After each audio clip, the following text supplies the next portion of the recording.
Good. So good morning, everyone. Lovely to see you. I guess a few more people will join us, but we'll start anyway.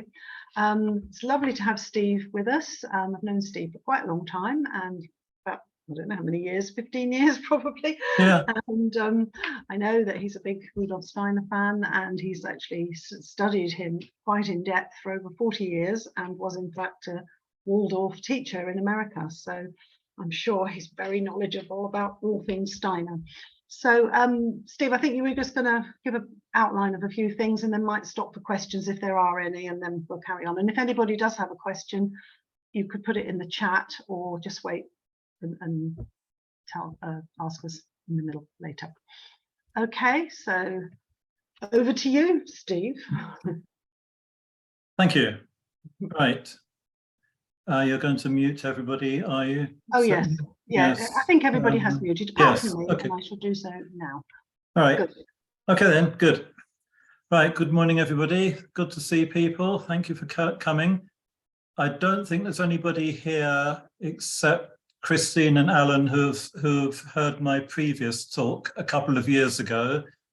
They're going to have to sit through it all again, I'm afraid. It won't be exactly the same. Yeah.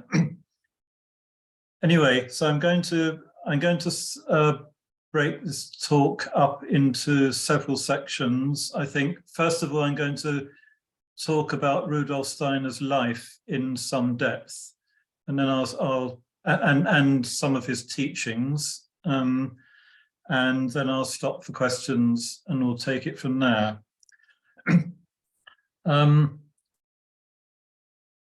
I got involved in reading about esoteric matters in my teens already. I won't tell you all the details of it, but I'd read quite extensively in theosophical writings by the time I went to university, and it's while I think I was almost 21. I first found a book by Steiner. So I think I can say I've been studying it fairly intensively for getting on for 50 years, coming up to 50. All right. Couple of things. I'm going to refer to him as Rudolf Steiner, which is the kind of anglicized pronunciation.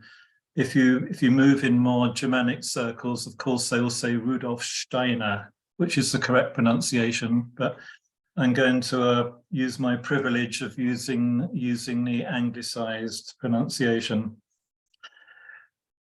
The spiritual movement he started, he called by two names. He called it either spiritual science, because he regarded it from his point of view as what you get when you take a modern scientific view and you apply it to analyzing not the outer world, but the world of inner experience.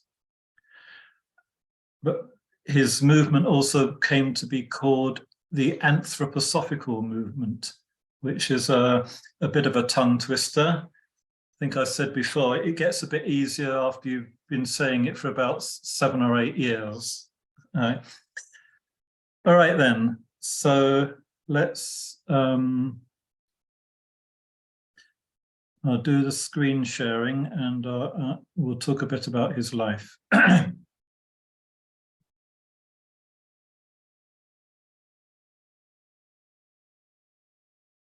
Right, I trust you can all see that all right. Let me just...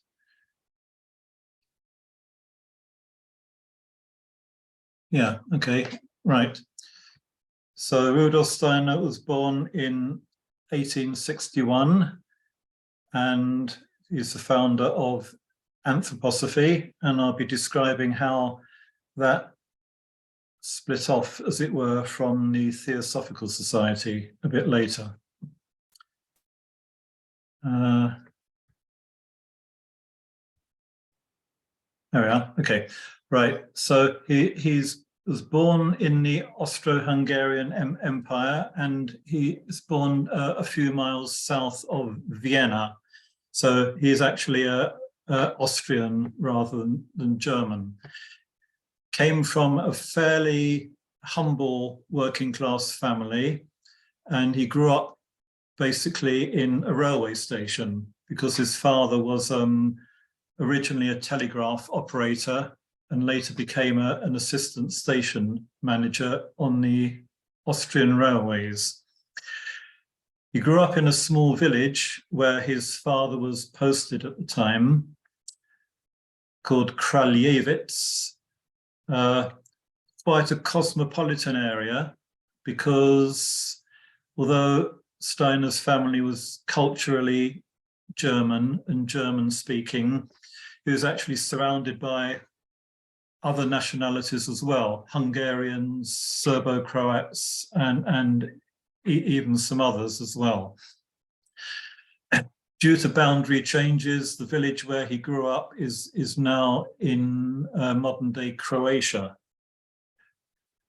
So he was a fairly solitary and self-willed boy, and it is obvious from what he wrote later on that he was very strongly aware of the inner worlds from the earliest ages. But he wasn't able to share that with anybody. Later on, I think he tried, but he found that in the rather materialistic ethos of that time, that if he tried to say something about his inner experiences, he was met either with a blank silence or with rather embarrassed condescension. So he had to keep it for himself. Later on, when he was in the local village school, I think about the age of 10 or 12, one of his teachers lent him a geometry book, and he took that home and he absorbed himself in it and found great comfort that here at last there was, in the study of maths and geometry, there was this inner world which he could absorb himself in, which had its own validity completely apart from the external world. So as he grew up, he grew up pretty much in the countryside, in a very rural environment, and he moved a few times as his father got posted to various stations up and down the railway. When he left school, he attended university in Vienna. Now, he actually attends a technical college rather than the actual university. And he specializes in maths and science subjects. While in Vienna, he has also got the opportunity to attend all kinds of interesting lectures at the university itself. He becomes a tutor to other students, not just in scientific or philosophical subjects, but also in classical subjects. So he was extremely able, and very often the other students he was trying to help came from more classical backgrounds. So this involved him in having to learn, amazingly, Greek and Latin himself in order to tutor these other students.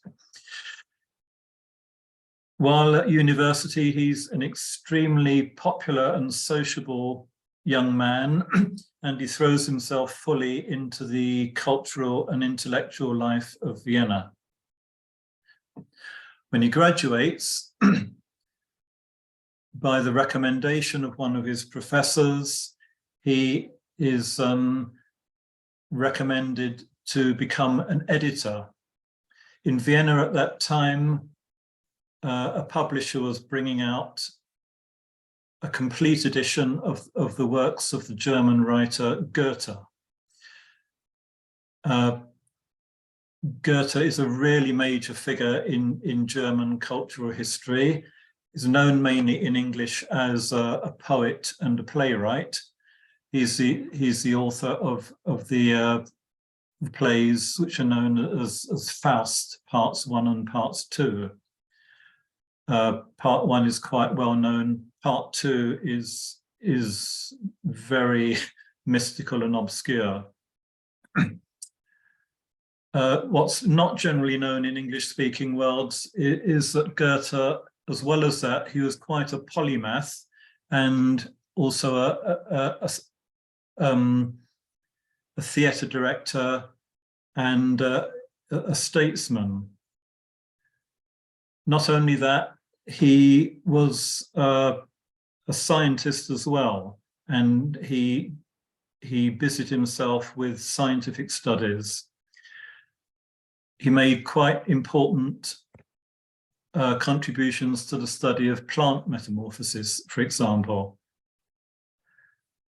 On the other hand, he also studied physics and wrote a treatise on theory of color, in which he actually attacks the scientific works of Newton. His approach to science has got a completely different approach to that of orthodox science. For that reason, his scientific writings were not really taken seriously by the scientists of his day, and today they're actually not regarded as proper science at all. Nevertheless, somebody was needed to edit these scientific works of Goethe and write introductions for them, and this is what Steiner ended up doing. So after a few years in Vienna, he then moves to Weimar in Germany, which is also a very thriving cultural center. Here, another edition of Goethe's works is being brought out, and he's chosen to do the same work here, editing Goethe's scientific writings. While doing so, he sees the validity of Goethe's approach to science, and this becomes an important thread in his later works. As I say, he's fully involved in the culture of his time. He's attending lots of lectures about cultural initiatives and about philosophy. He eventually writes his doctorate in philosophy and receives his doctorate in 1892. During this time in Weimar, we're now in the middle 1890s, he writes a book called The Philosophy of Freedom, which is a work of epistemology. It's a book which examines the foundations of how we know. What does it mean to actually know something, and how do we know anything for sure? It's also concerned with the question of free will. Does the human being actually have any free will, or is what freedom he has only an illusion? Are we actually all motivated to do what we do by unconscious impulses? So his work addresses these things. Everything so far in his work is pretty much strictly academic. While he's in Weimar in Germany, he gets involved working at the archives of Friedrich Nietzsche, who was a very controversial philosopher. At that time, Nietzsche had actually become insane and was being taken care of at home by his sister Elizabeth.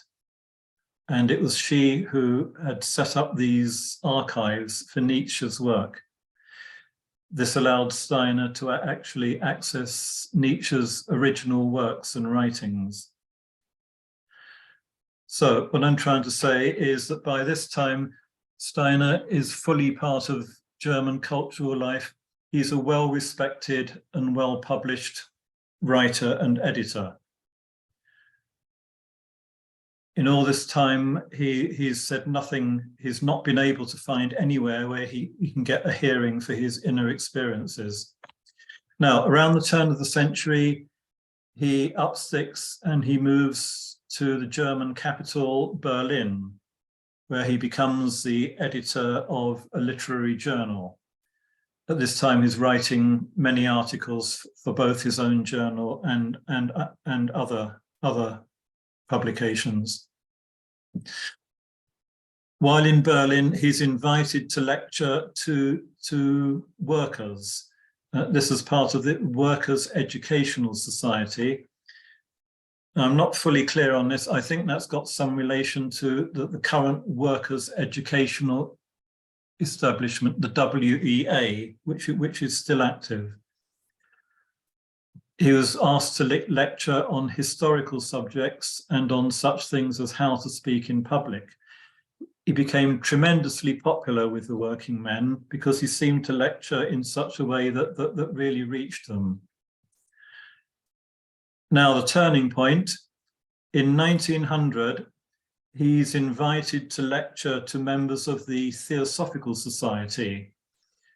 They know he's an expert on Goethe's writings, and they invite him to lecture on them.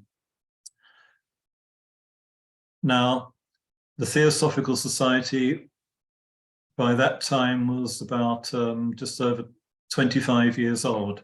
It had been formed in New York by Madame Blavatsky and the American Colonel Olcott. Blavatsky had died by that time, but the Theosophical Society had become the major society by which esoteric knowledge, you could call it occult knowledge if you like, had been introduced to the public. So, let's say, Steiner's lecture to the Theosophical Society was a great success, and he was quickly invited back to become a regular speaker. Now, it turns out that he can actually talk freely about theosophical subjects, and he is apparently doing it out of his own experience.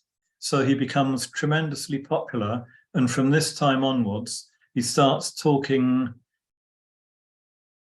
full time about his own esoteric knowledge in great depth. And from this year onwards until his death in 1925, he's involved in a continuous round of speaking, lecturing, conferences, symposia, and so on, writing books and articles. It's said that he gave a total of over 6,000 lectures during the course of his lifetime. Most of these are available in cycles translated into English now and have been for many years. Although, if you get deeply involved in the Steiner movement, you'll quickly discover that there's a lot which is still available in German, sometimes only not as something that's been published, but is available in typescript. There are lots of things which are available in German, but not yet in English. So as well as lecturing, Steiner is also quickly becomes the guide to many personal pupils who go to him for advice about meditation or spiritual matters. Right, here's a picture of him in his lecturing pose, if you like. He had the habit of wearing this standard black academic dress, and he did that pretty much as his trade symbol to the end of his life. People experienced him as an extremely kind and diffident man, and he didn't really have much in the way of eccentricities. The main one, as you can just make out in this picture, the wearing of these huge academic style floppy bow ties. Well, that's not really anything to be too worried about. So, at the time, the Theosophical Society So say the president was still Colonel Olcott, who was still alive at the time, but the major figure was Dr. Annie Besant. At the time, Steiner first became active lecturing to the Theosophists. She was the leader of the esoteric section of the Theosophical Society, but she was more or less its de facto head. And on the death of Colonel Olcott in 1907, she became outright president. Steiner hit it off very well with Annie Besant. Steiner came a few times to London to various conferences, hit it off very well with Annie Besant, and she had so much confidence in him that eventually Steiner becomes the head of the Theosophical section of the society in Germany. Though from the beginning, he makes it clear that he's going to present things in his own way, out of his own knowledge. And this was accepted by the leaders of the Theosophical Society. From the beginning, Steiner stressed that there was a Western esoteric tradition, and that esoteric knowledge could be developed out of Western culture and society, and that one didn't necessarily have to get everything from India or from the East. And this is an important point because there's the beginning of a difference of approach, which will eventually take Steiner away from the Theosophists. At this time, the Theosophical Society was increasingly leaning towards an Eastern approach. As I say, the Theosophical Society started as an organization in New York. It's founded in 1875, and at its beginning, it had quite a Western cultural impulse. By the time of Madame Blavatsky's death, though, the society had upped sticks and moved to India. And at this time, it has its headquarters at Adyar, which is a suburb of Madras, now Chennai. Right, here's a picture of Steiner in London around 1904 with Dr. Besant. I think this is in Dr. Besant's house in London.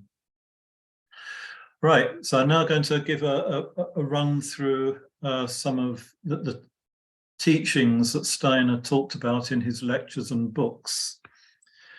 I'll mention some of these and I'll say something about one or two in greater detail. Steiners are able to talk about past cultures and the kind of consciousness that human beings had in them in great detail. So one of the biggest themes is how the consciousness of the human being has existed at various times throughout history, how it's changed and how it's developed. I might say here, how does he know this? Well, this is already known in the Theosophical Society, that people who are spiritually developed are able to develop spiritual powers where they can see into the past of the world.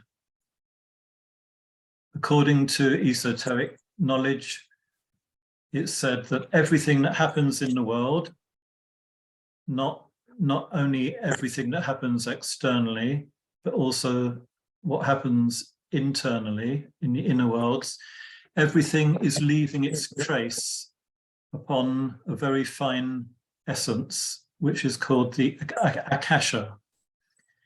And at a certain stage of spiritual consciousness, the initiate has the ability to actually tap into this fine spiritual substance.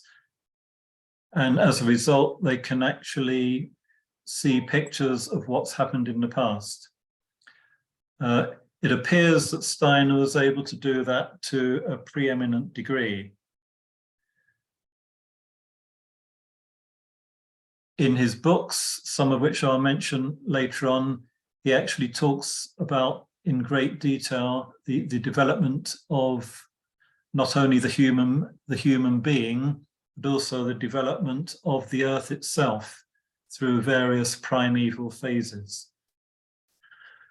All right, so his books also talk about the nature of the spiritual worlds. In his book, Theosophy, he gives quite a bit of detailed description about the various levels of the soul and spiritual worlds. For Steiner, the human being is a threefold being consisting of body, soul, and spirit.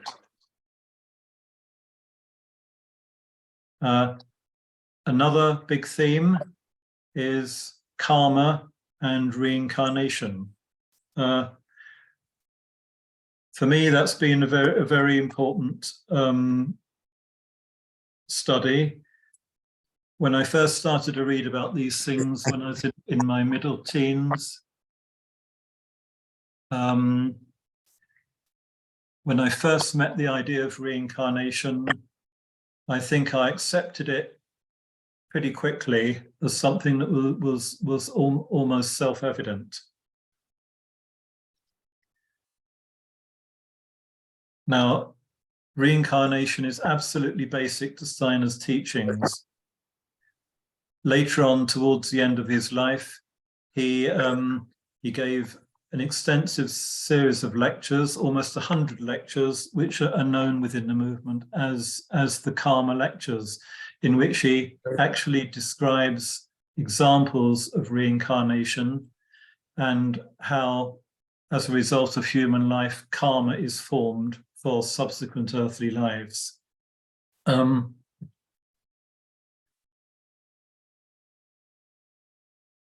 actually also at the moment studying a White Eagle book about reincarnation, and it's amazing how it all fits together. Reincarnation is really a very, very wide subject, and it's not good to have a fatalistic idea about how reincarnation works. The way it's sometimes described, you might think that it's very fatalistic in that, you know, if in one life I do something to another human being, say I cut their head off, then karma means that I have to come back in subsequent life and have my head cut off by that person. That is an overly fatalistic view or deterministic view of things. I think a modern view of reincarnation is not so fatalistic. We have to take into account that the human being has evolved and that karma can be modified by love and forgiveness. All right, Steiner's books also describe a lot about meditation and the development of higher faculties. Here are some of his basic books. Let me see if I can get my pointer going. Oops. Right. Philosophy of Freedom is his early philosophical book. And I emphasize that there's nothing esoteric in that at all, although Steiner always considered it the philosophical basis for all his subsequent work. The book Theosophy contains a lot of description about higher worlds from his own clairvoyance. Occult Science, which is also published under the title of An Outline of Esoteric Science, which I think is a more appropriate and modern title, describes a lot about the higher members of the human being and about the inner history of the world and its development. Knowledge of the higher worlds is mostly about meditation and spiritual exercises. This was originally published as a series of articles in the Theosophical magazine, but later collected into book form. I will emphasize that Steiner's books are pretty thick going. Steiner made absolutely no concessions to popularity.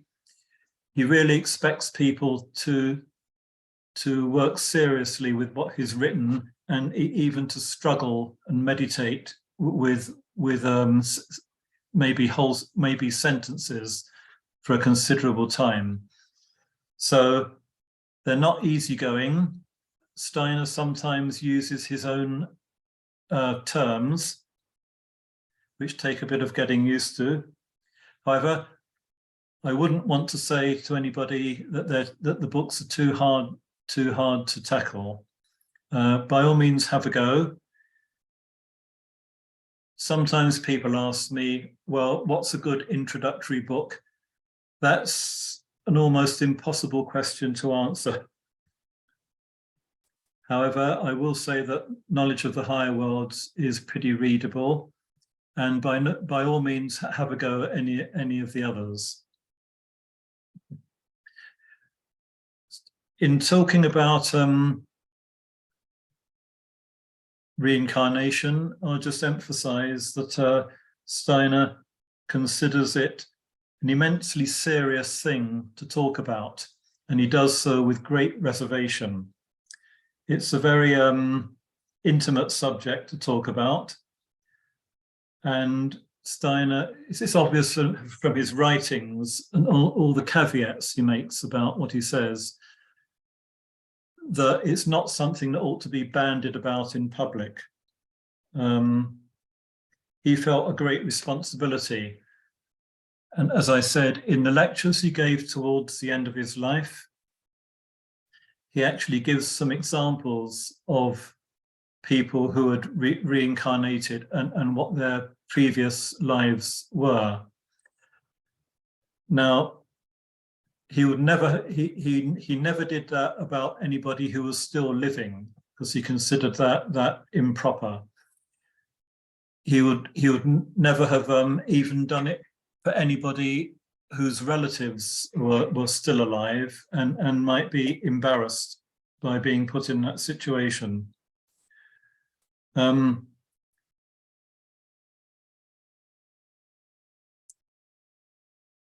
the Theosophical Society at that time, things were not done in quite the same way, and there was a lot of people talking openly about their previous lives, but Steiner considered that completely improper. I've read quite a considerable number of books about these subjects, and you can find some very weird things in modern books. For example, I read a popular US book about reincarnation, and the author's saying, well, he says, for example, the actress Jane Seymour, he says, well, who was she in a previous life? He says, well, she was Jane Seymour, the third wife of Henry VIII. Well, and then he says, well, John Lennon, who was he a reincarnation of? Well, he was a reincarnation of Vladimir Ilyich Lenin. This is the kind of thing you might meet with in popular books. I won't labour the point there. I think you get the principle that this chap's working on. Steiner would have considered such talk to be beyond the pale. Okay, I think I'll actually stop there for a moment and see if there are any questions before I go on. So I think I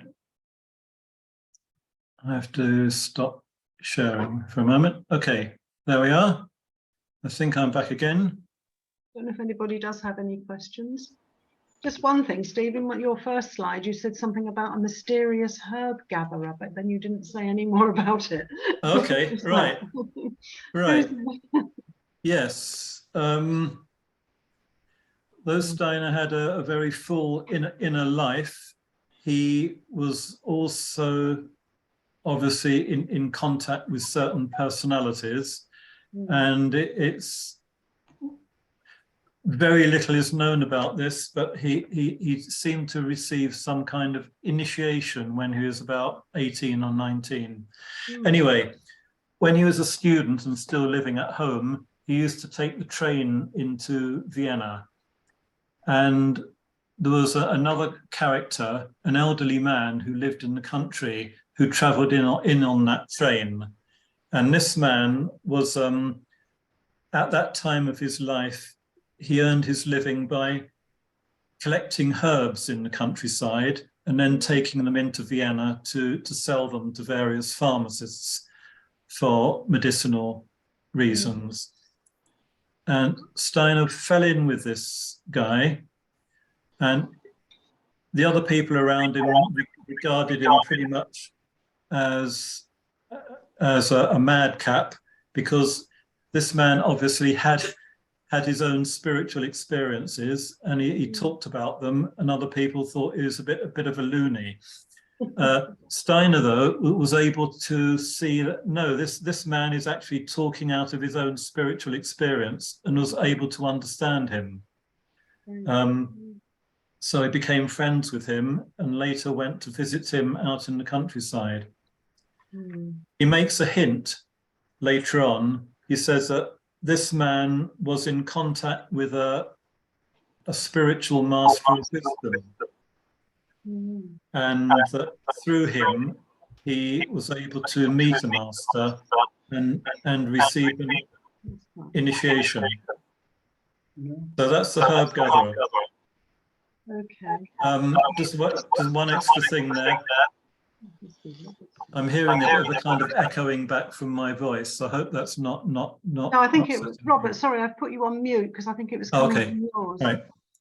Right. Yes, I was saying that. Later on, Steiner, just before the war, he writes a series of what he calls mystery plays, and he actually uses this character as one of the characters in his play.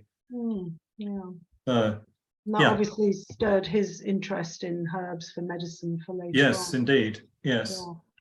Robert, did you want to ask something? Sorry, because I muted you because there was some kind of interference. You'll have to. Well, I was, but obviously suddenly, as Steve went off on another topic, I forgot to unmute myself again.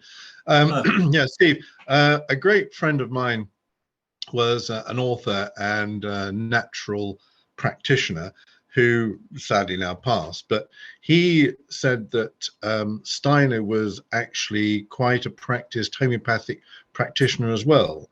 Do you know anything about his period when he was practicing Hahnemann's version of healing? Yes, yeah. When in the second part of my talk, I'm going to talk about some of the initiatives that come out of his movement. Okay. One of them is the medical one, and that will touch upon that. Yes. He's an amazing man, because it seems that whoever went to him with questions about almost anything, he seemed to be this bottomless pit of knowledge. It's really incredible. He was channeling a lot as well, according to my guru, because that's actually what he did. When he was channeling, they also linked in with what had happened with Steiner in the past, where he got a lot of this, because on the theosophy and other things as well, there was a lot of knowledge that was coming from spirit. And I don't know if you know anything about that or if you studied it as well, but this was, as I said, this is a bunch of very esoteric guys who found the same stream, if you like. Yes. Well, undoubtedly, if you look at the amount of knowledge that has come through Steiner, for example, in so many subjects, it couldn't all have come out of one human personality. Obviously, it's coming from many higher sources. Yes. Absolutely. Yeah. Amazing. Great. Any other questions from anybody? Oh, Sue, yep. Yes, please. So Steve, he was lecturing on meditation and the higher sort of realms. Did he sort of give advice on how to enhance it? For example, is it super sensibilities that they have that he introduced? So yeah, is there anything like that he recommended? Well, yes. As I said, he had personal pupils who went to him for advice, for example, on meditation. And I think in most cases, he would give them a special personal meditation to work with. There again, it seems that he had an almost bottomless knowledge about the path of meditation. And as I said, that book, Knowledge of the Higher Worlds, contains a lot about spiritual exercises, and there's a lot more scattered throughout his lectures as well. So yes, this is all about how to build spiritual faculties.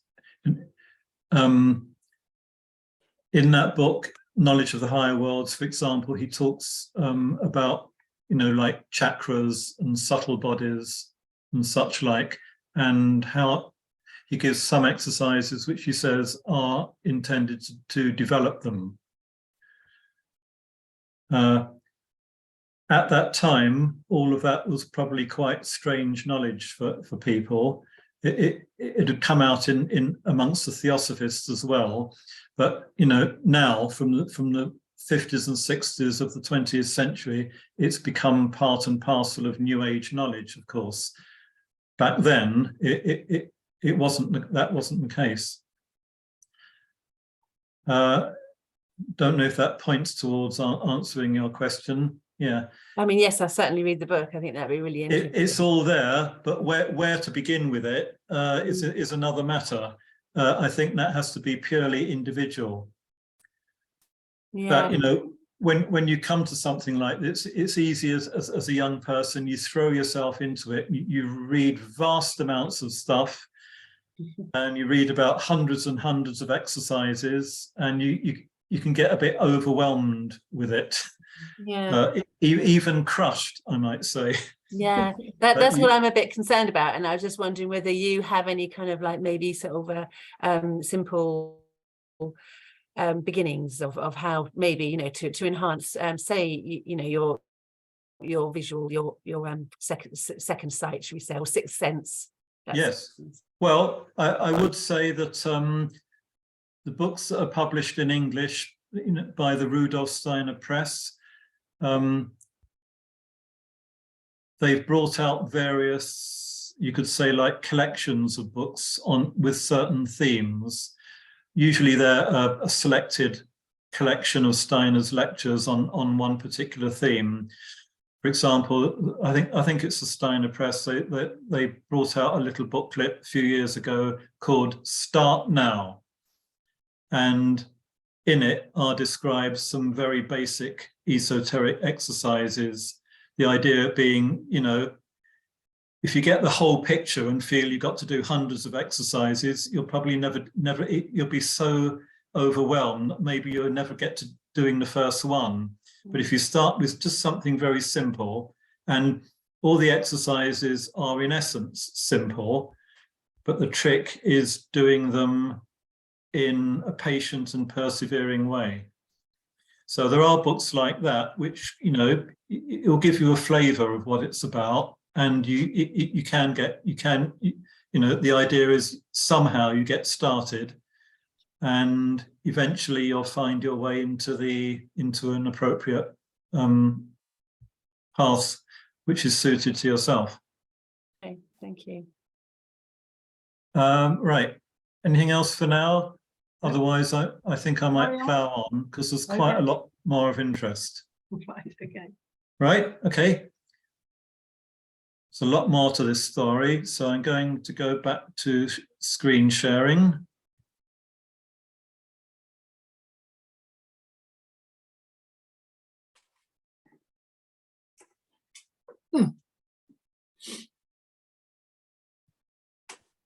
Okay, right. There we go. So I've got that far. Let's press on. So those are the basic books. And right now, the next part of the story is quite, it's an incredible story, really, and one which was known about at the beginning of the 20th century. It probably made the daily papers, but I doubt if most people know about it now. Steiner had been lecturing within the Theosophical Society, but there were tensions growing. Now, in 1909, the Theosophical Society's main clairvoyant, Charles Leadbeater, says that he's discovered two young Indian boys. He's at the time living at the Theosophical headquarters in India. And he tells Mrs. Besant, he says, the older of the boys, whose name is Krishnamurti, he says, I've seen something in his aura, and I'm convinced that this man is going to be the vehicle of the coming world teacher.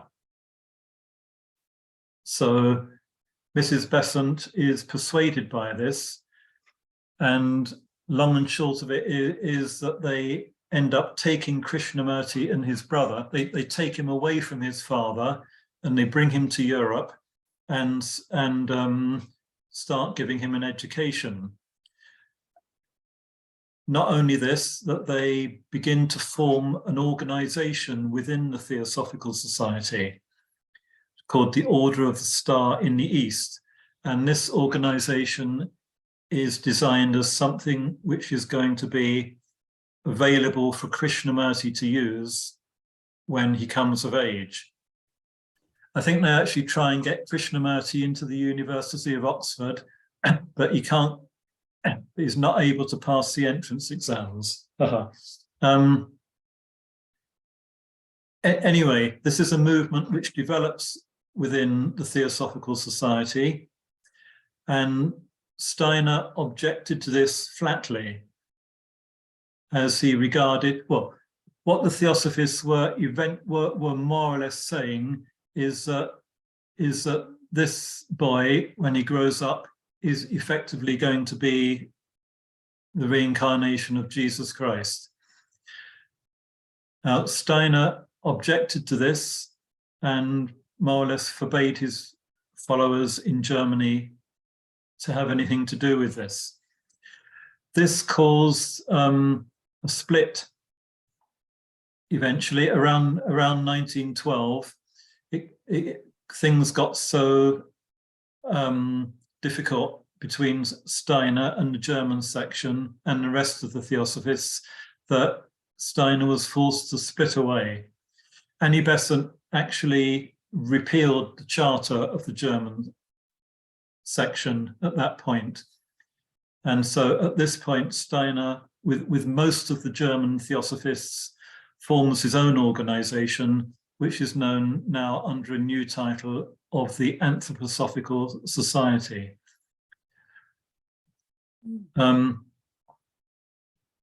Worth saying also that around, before this happened, things had got quite nasty, and the Theosophists had begun to put around various ugly rumors about Steiner, amongst which they'd say that he was actually a secret Jesuit.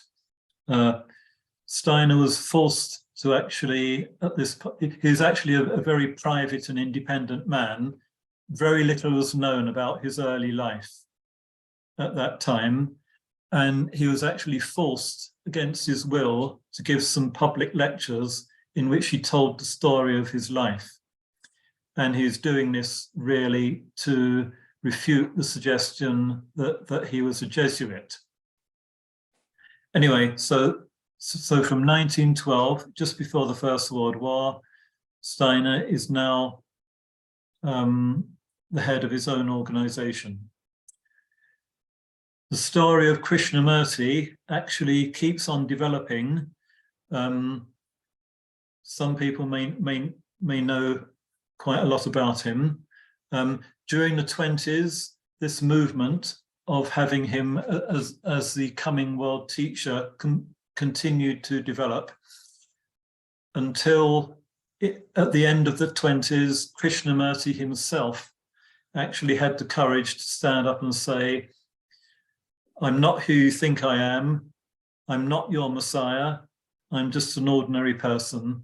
And he actually dissolved the organization which had been set up for him and more or less kind of retired and severed his links with the Theosophical Society. It's worth noting here that that was the high point of Theosophical Society membership.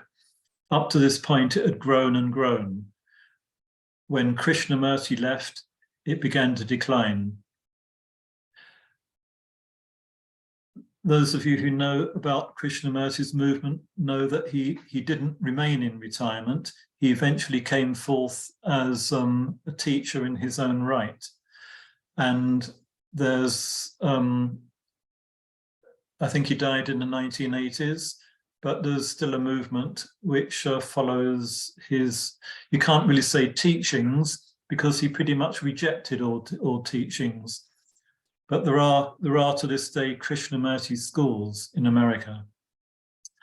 Right, so Steiner is now head of his own organization, and he starts a lot of new initiatives. I've mentioned the mystery plays. There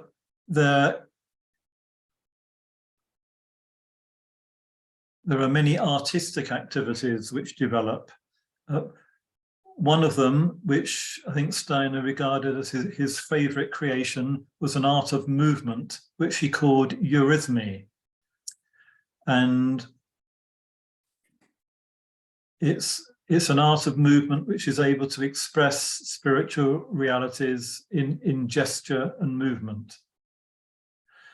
There are the mystery plays, of which there were 4. There were going to be more, but the First World War intervened. And the mystery plays are actually intended to illustrate his teachings of reincarnation and karma. A lot of the same characters are involved in each of the plays. And during the plays, like their previous lives begin to get revealed, and you begin to see why they interact with each other as they do.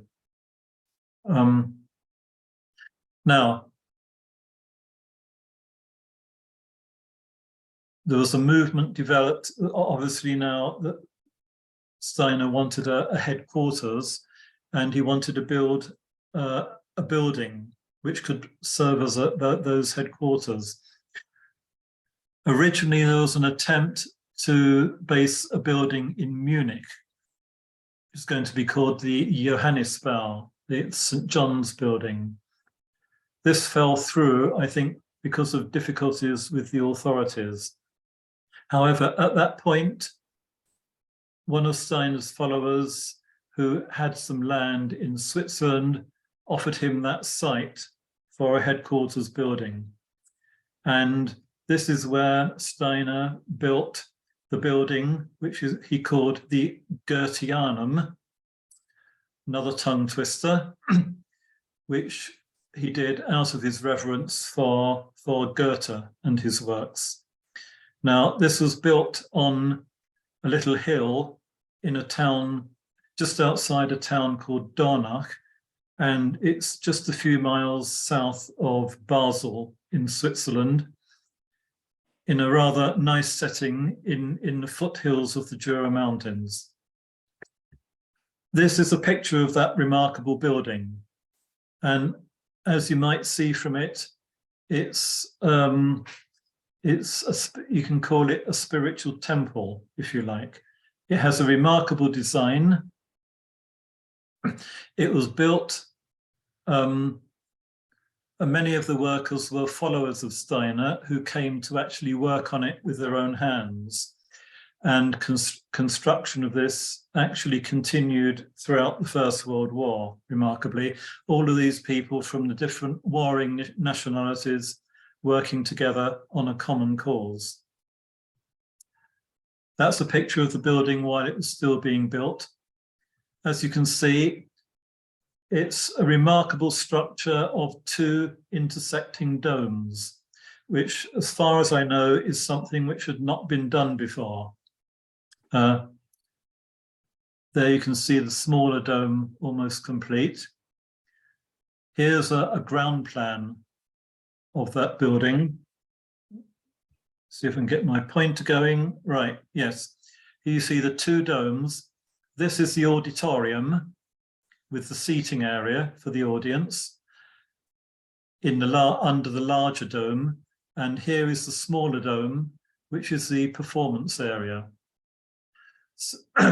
So if you're sitting in the audience, it's rather like you're sitting in the physical world and you're looking through the archway into what's effectively the spiritual world. And that the smaller dome is designed as if it's actually a dome which is floating above the ground. Now then, yes, that's an elevation of it as well. Now,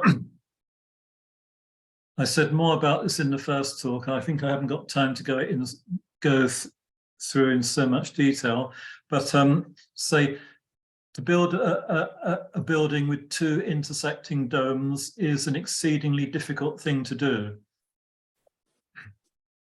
If you have a single dome, what you usually do is you have a kind of tension ring around the base of the dome, which takes the tension and holds it together. When you have intersecting domes, you can't complete that ring, and so you cannot stabilize the structure by doing this. What's cleverly been done in the Goetheanum is that you have these 2 wings of the building, which are acting like the transepts of a cathedral to buttress the domes and stop them from spreading. The other point is that if you have a building with 2 equal domes, then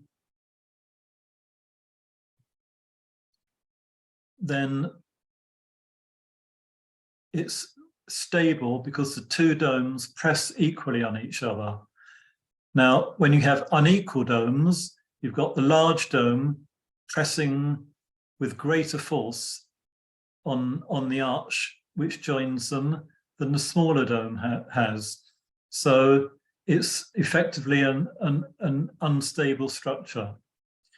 Nevertheless, this building was built, constructed almost entirely out of wood on a concrete base and topped with tiled roofs of Norwegian slate. I'll just quickly run through some of the pictures from the inside. You can see that each of the domes were held up by a series of columns, 7 columns on each side under the main auditorium and 6 on each side under the smaller dome. Those columns were all carved out of wood, and you have various metamorphic patterns in the capitals of the columns. Here we are looking through from the auditorium into the smaller dome. This gives an idea of some of the carving. You can actually see the chisel marks on these. They were left in a fairly rough form, and Steiner supervised the carving of these metamorphic patterns. That's a rather beautiful metamorphic doorway. There are stained glass windows in the building with various coloured glass, which depict various spiritual themes. Okay, here's a picture of Steiner himself involved on a very large carving, which he called the representative of man. Right, time's getting on, so I'd better move along here. So there we are, we have the Goetheanum building being developed in Switzerland. It might be worth adding that it was a wise move of providence, I think, that the building was not able to be built in Munich. If so, it would undoubtedly have been destroyed by the Nazis in the Second World War. Because it was in Switzerland, it was in a neutral country. Right. After the building of the Goetheanum continued through the First World War. After it, when the war had finished, many young people came to Steiner asking for help with practical initiatives. So this led to the founding of these daughter movements. Shall I just mention briefly? The Waldorf schools began with a school in Stuttgart in 1919. In the early 20s, you have the foundation of a new form of agriculture called biodynamic agriculture. There was a medical initiative. Steiner has a close follower called Dr. Ita Wegmann, with whom he works founding a medical clinic in Arlesheim. There are also various social initiatives at the moment.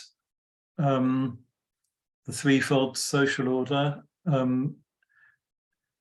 don't really have time to go into that, so we'll leave that for now. Okay. The Waldorf schools, as I said, were founded at the initiative of Emil Molt, an entrepreneur who was the manager of all things, a cigarette factory in Stuttgart. He had the impulse to want to help the children of the workers in his factory, that they should be given a modern education. And the Steiner schools are still going today and are doing relatively well. It's an organic form of education. The idea, of course, is that children should be helped to develop their souls and spirits through an educational impulse rather than just having knowledge loaded into them from the outside. So it's aimed to be organic and holistic. The schools aim at a development not just of the head, but of the head, the heart and the hand. That is thinking, feeling and willing, if you like.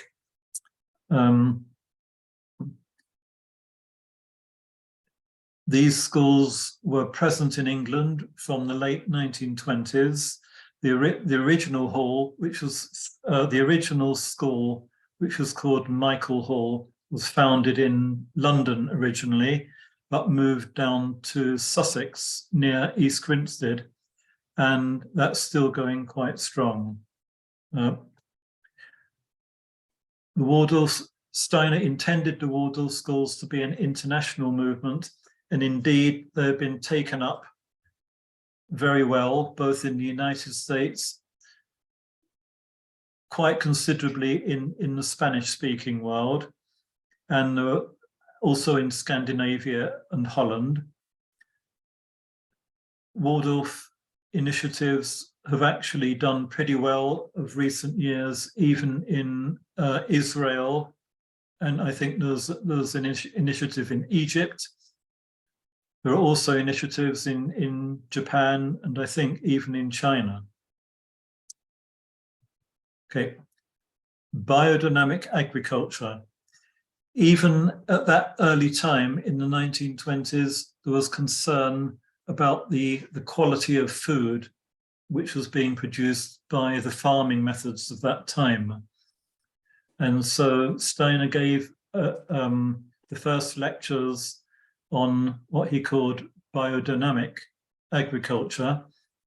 So they say, it's basically an organic farming movement, and this is occurring way before the growth of the modern organic movement, because at that, I think it's not until the 50s and 60s that we saw the wholesale industrialization of agriculture and the increasing use of fertilizers and pesticides. And so it's not until the 60s that really the modern environmental movement develops as a reaction to that.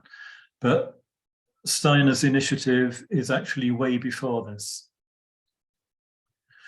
Right. The medical initiative, to say, it was founded as a clinic in 1921. Various remedies were developed. These do use basically a homeopathic technique, homeopathy and potentization. The medical movement does exist today. It's relatively under the radar, you could say, because, as we all know, even herbal remedies, and certainly homeopathy, is regarded as pseudoscience by the orthodox medicine of our day. And so these remedies are not generally regarded as effective by orthodox medicine. Veleda is an organization which has just had its centenary, markets a very wide range of medicines, and over the years it's gone more and more towards cosmetics and skincare products. Others are marketed under other names such as Vala or Dr. Hauschka. Right. Time's getting on, so I'm going to push on. Now, the other great story that goes on. The first Goetheanum was made out of wood, and at New Year's Eve, 1922, pretty much when the building had been more or less completed and was in use for performances and lectures, the end of New Year's Eve, a fire was discovered, and it turned into a raging inferno, and the first building was utterly burnt to the ground in a single night. What I'm anticipating. Right, as you can imagine, that was absolutely devastating to the movement. Rudolf Steiner, though, absolutely insisted that the work go on, and incredibly, the morning after the fire, the lecture for that day and the artistic performance actually took place in a studio atelier next to the burnt out building. It's said that the walls of the building were still glowing hot from the remains of the fire. Steiner regarded it as an absolute necessity that the work go on regardless, and he immediately set about designing a new building. And I think I'm going to have to cut this a bit short. The second Goetheanum was constructed during the 1920s, and it's made out of reinforced concrete, which was, again, a new departure at the time. You might say that the first Goetheanum was a temple for the friends of anthroposophy. The second one is a fortress built specially for its enemies. Although it's in concrete, you can see that the building has a remarkable design. This is its ground plan. You can see that the western end of the building, Steiner was able to design for himself. He died before he could work out the complete design. So you can see that the back half of it, the stage or theatre part of it, is is much more traditional, box-like and rectangular, because it wasn't possible for him to design that with his organic methods. Right, there we are. That's the second Goetheanum. It stands there to this day in the foothills of the Jura Mountains. You can take tours of it and experience its remarkable organic shapes. All right, I haven't got a great deal of pictures of the inside here.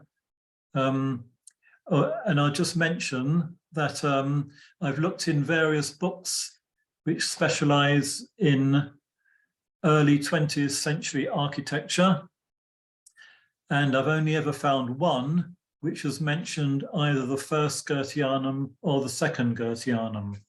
I wonder why. Right.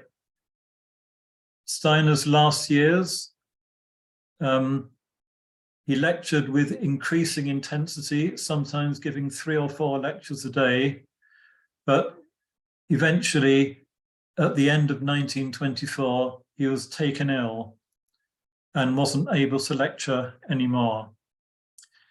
He died unexpectedly after 6 months in March of 1925. Incredibly, his last illness is somewhat of a mystery. The kind of life's work that he did is utterly superhuman and would have burnt out anybody else 10 times over. So that's part of his illness, but I still think there's a mystery about it.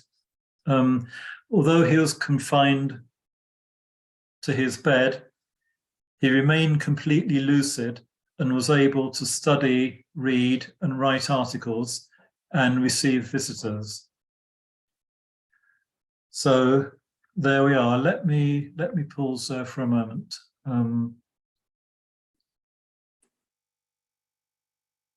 There we are. Hello, Bernard. Good morning. Good morning. Right. Oh, that's fascinating. Thank you, Yeah, Stephen. really interesting. Nothing 7 more. is the first part. Uh-huh. I can send you the recording because we've recorded it all. So. Yeah. Right. And I thought Claire might be interested as well. Yes, she will be. And Francis. Yeah. Yes, it's a fascinating story to think, what you were saying before, and the knowledge of. It reminded me a bit when you said how much he did of, not quite the same, but like William Morris here, who Yes. did so much. They always said he did the work of 10 men in his life. Yes. It's Well, somebody asked the doctor what did William Morris die of? Yeah. And he said he died of being William Morris. Being William Morris, absolutely. I expect Steiner died of being Steiner because Yes. overload. He was called back. Amazing. Yeah. Has Yes. anybody got any questions for Steve or anything else? Steve, there were quite a few stories about him being poisoned back in the day. And also the fact that he had written to some of his sort of acolytes saying that he initiated from his corporeal body. Have you sort of got any further insights into that? Right. Could you just say that last sentence again, because it just got interrupted? Oh, right. Yeah. No. That he. I don't know where you lost me, but okay. There's the poisoning theories. Yes. Which went to, and then Steiner himself had written letters saying he was becoming disassociated from his spiritual vehicle. So he said himself that he was becoming disassociated from his corporeal body. I just wondered if you got any insights into that. Yes, very interesting. Just about the end of his life, this disastrous fire took place at the very beginning of 1923. A year later, he completely refounds the Anthroposophical Society in a new way. Now, he calls a big conference at that time called the Foundation Meeting. And during that week, he refounds the society in a completely international way. And I know what happened there was a kind of a social affair at the end of that meeting, and it appears that during that time Steiner was slipped something poisonous. And remarkably, he seemed to be able to throw off the effects of the poison. Now, what happened? You hear things by word of mouth in the Steiner movement, which you can't always prove. You know, you don't know where it's come from. But I've heard that it was believed that it was an American secret brotherhood who wanted to effectively nobble Steiner. They didn't want to kill him. They wanted to incapacitate him so they could say, here you are, here are the results of following Dr. Steiner. Anyway, it seemed that he threw off the results of that attack. And during that coming year, as I say, the attack took place in January 1924. Yet during that year, until the September when he was taken ill, he appeared to actually increase his lecturing activity. That's why I say it seems to be superhuman. So what he was able to achieve in that year is absolutely incredible. So, you know, it seems that the attack was not able to stop him in his work. Whether that's to do with, I don't know whether that was a factor in his final illness. I mean, that sort of runs true with what you're saying. If it was sort of more superhuman and he was able to carry on that work at this level, and he was saying he was becoming detached from his corporeal body, which obviously, according to these theories, had been poisoned, that actually he was getting a lot of spiritual help to do this, to pass on more knowledge, whereas obviously the flesh had been weakened by the attack by the American Brotherhood. Yes. I think that does make a lot of sense. Yeah. Okay, So, you know, he fought back a bit. He fought back against the attacks on him, and he did so in a pretty superhuman way, thankfully. Yeah, no, thank you. Thank you.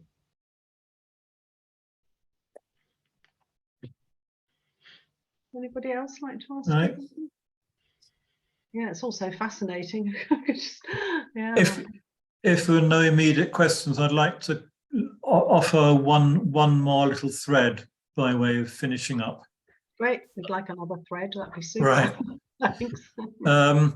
In this last year of his life, as I say, this was the year in which he gave all these special series of lectures about reincarnation and karma, which he said he regarded it as the actual special theme that was meant to be his life's work. But for many reasons, he was not able. He had to clear a lot of other things up first before he could get down to that.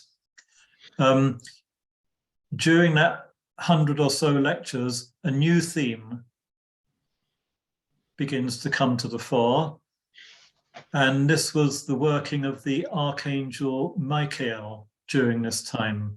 This was something I started to touch on in the other talk I gave last year. And he, as it were, in his lectures, is becoming a champion of the working of the Archangel. And he's saying that in this particular time, the Archangel is working in a very special way. He actually said that from the year 1879, the Archangel had taken up a kind of regency, and that it was his influence that for a lot of modern spiritual teachings are coming with the inspiration of the Archangel. And I'm sure that Michael is actually one of the inspirers of Steiner at the end of his life. And he says in various of his lectures that in the run-up to the Archangel establishing his regency in the year 1879, that there was a great conflict in the spiritual worlds, roughly from between the years 1840 leading up to the beginning of the 1880s. And that in this conflict, the archangel with his hosts had taken on the forces of darkness, the forces of the dragon, if you like. And the result of this was a complete and utter victory for the forces of light. So I'd like to leave you with that thought. You might say, if that was the case, why does the world appear to be in the shambles it is? Well, can I just go back to, this will be the last point, so I know we're probably way over time. I want to go back to my other talk and just bring up a slide briefly there. If I can remember how to do it.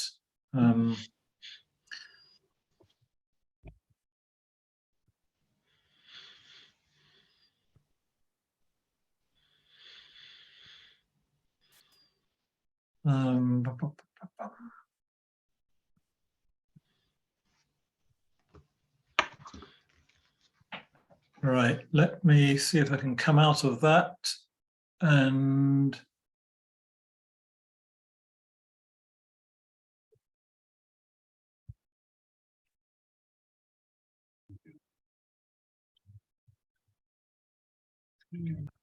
right, with you in a second. I'm going to go back to screen sharing and right. I'm just pulling up a slide from my other talk. Here's a picture of the archangel, and I mentioned in that talk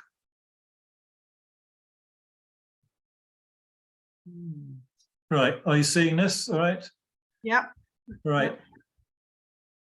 Something from the biblical references to the archangel.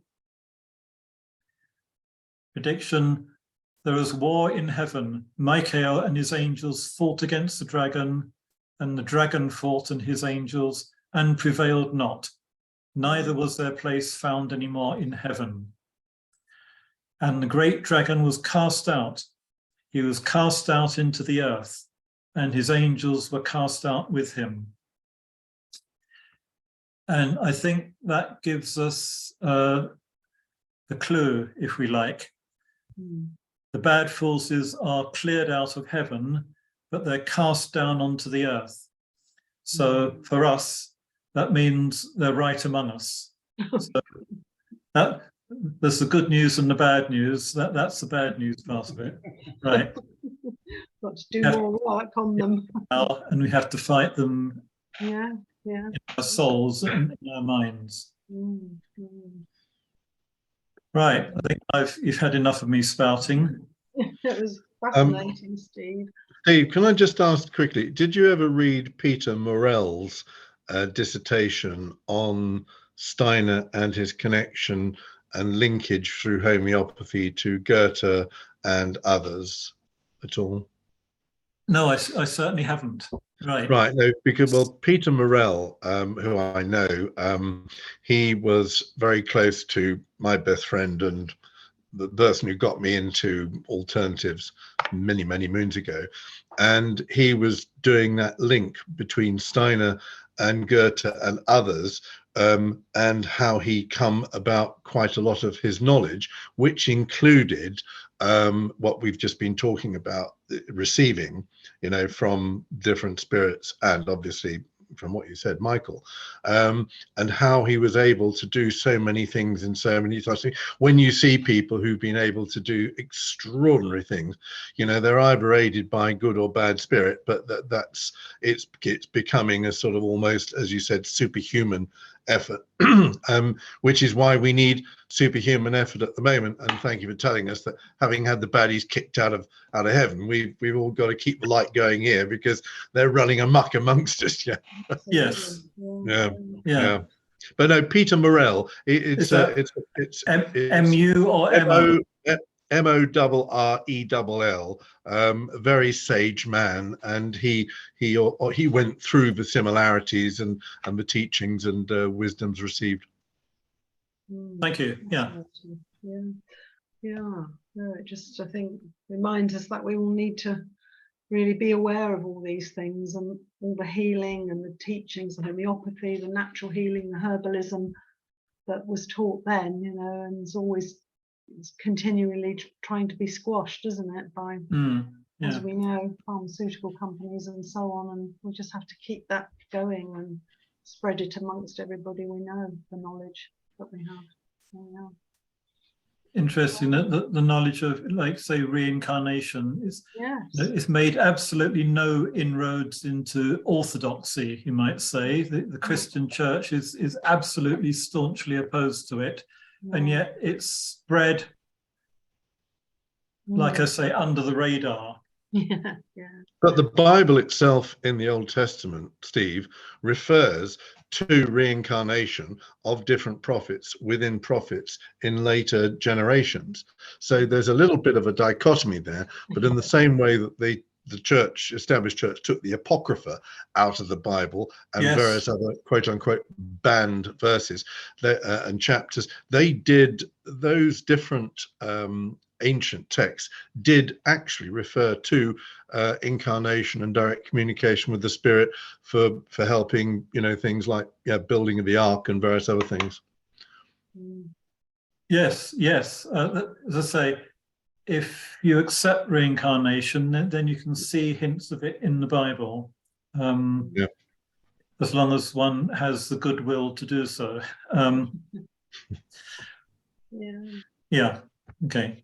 Great, that was really interesting. Thanks, Steve. Got some comments about how people have enjoyed it, and it's been really great. And well, those who couldn't make it, we'll send them the recording. Experience that my voice can be rather soporific, and it's good for putting people to sleep. So nobody's gone to sleep. I Can't see anyone asleep. Really I'll get you to read a book for my 10-year-old and put it on tape. Yeah. What do you say, Bernard? No, it's a shame I missed the first half. But I'll send you the recording. Don't worry. Yeah, maybe at some point, Steve, we could, you know, look at the second talk that you did, because that was really interesting with Archangel Michael, or however you pronounce him, and the dragons, because a lot of us here are aware of the ley lines and have been working on the ley lines and the dragon lines. So that would be fascinating. Yeah, I mean, what's Steiner, you know, in going back to these things, we're dealing with things which are over a century ago. But, you know, they point to what's actually turning out now, right now. Yeah, right now. Humanity is in a pretty critical phase. Yeah. So, yeah. Right, well, I'll stop the recording now.